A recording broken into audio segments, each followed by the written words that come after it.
Hola, hoy estamos con Cristina Rebate, neuropsicóloga y psicóloga sanitaria.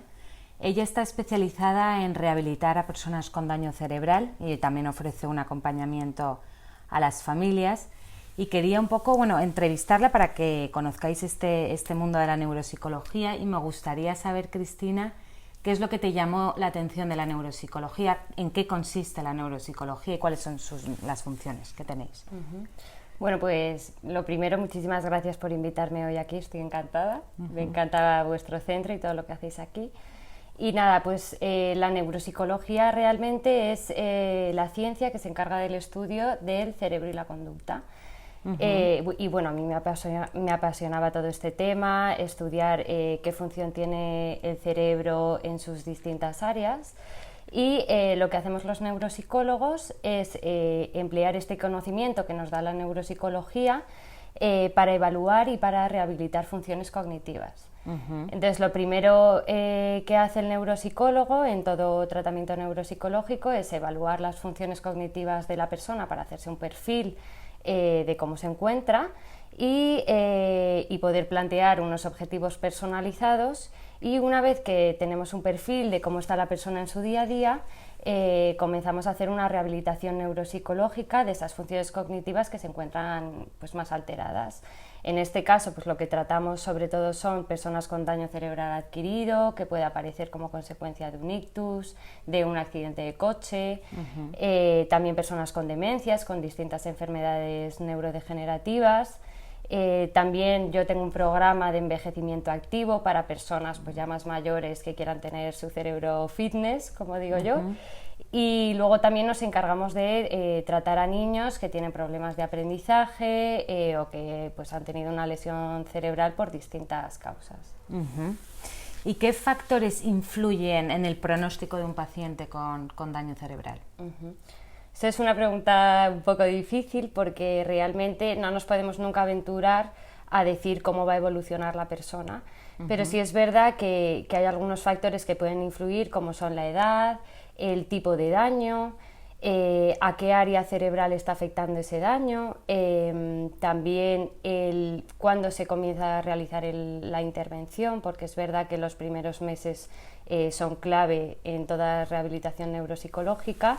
Y luego también se tiene muy en cuenta la inteligencia premórbida, es decir, los conocimientos que tenía esta persona previos al daño cerebral. No es lo mismo trabajar con una persona que solo ha estudiado hasta los 15 años que trabajar con una persona que tenía una carrera universitaria y 3 másters. Vale, claro. ¿Y consideras necesario un tratamiento integral para estos pacientes? ¿Con qué profesionales trabajarías si realmente es necesario?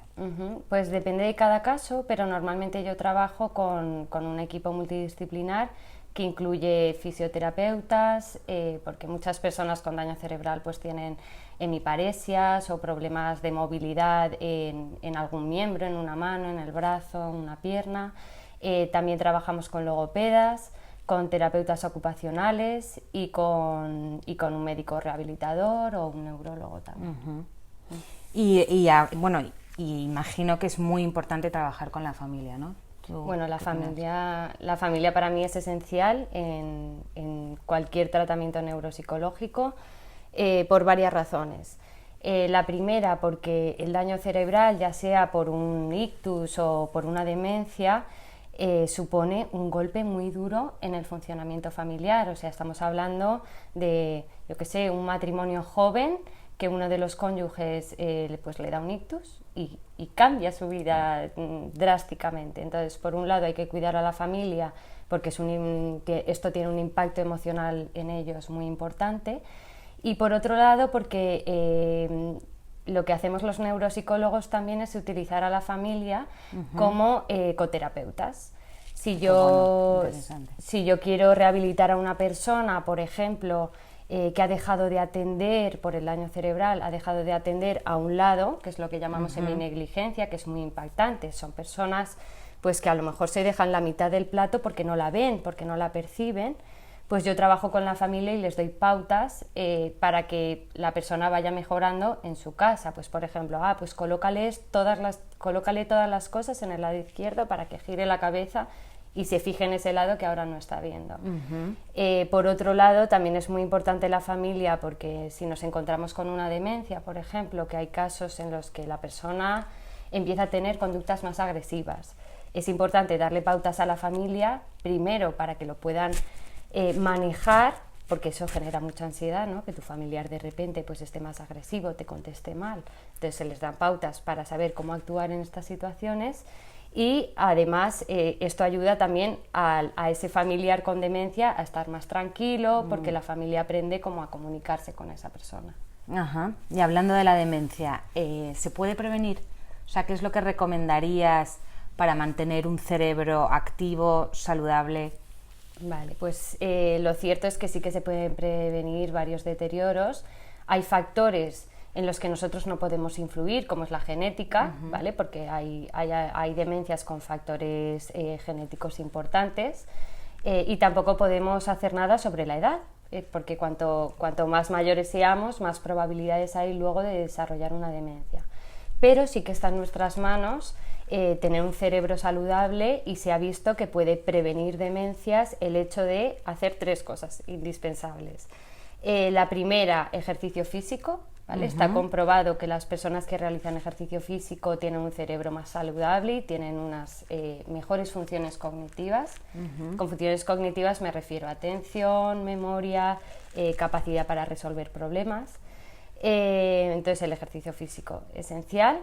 Por otro lado, la dieta. Nosotros, que además tenemos la dieta mediterránea aquí, es súper importante cuidarla, alimentarnos de forma saludable, evitando las grasas, evitando la obesidad, que también es muy importante, y por otro lado teniendo un cerebro activo. Entonces, ¿qué recomiendo yo para tener un cerebro activo y fitness? Realizar ejercicios, realizar todos los días unos minutos de ejercicios que nos suponen un reto. Entonces mucha gente me dice, no, pero es que yo hago sudokus todos los días. Eso está muy bien para mantener funciones que ya tenemos bien, pero lo que hay que hacer es activar algunas funciones que están como dormidas. ¿Cómo se hace? Incluyendo ejercicios que son muy novedosos. Pues, por ejemplo, una vez a la semana utilizar la mano izquierda, ¿vale? Si eres diestro, utilizar la mano izquierda para hacer todo, para lavarte los dientes, para peinarte, para arreglarte. ¿Qué es lo que pasa? Que tú, al hacer eso, le estás diciendo al cerebro, hola, que hay aquí unas funciones que también quiero trabajar, que están dormidas porque no estoy haciendo nada con ellas. Y entonces lo vas activando. ¿Qué más? Incluso cambiar el trayecto por el que vas normalmente cuando vas a trabajar, ¿no? Siempre utilizas el mismo camino, pues decir un día, pues hoy me voy por otro camino. Eso también cambia patrones aprendidos que tenemos en el cerebro. O incluso leer en voz alta viene muy bien también.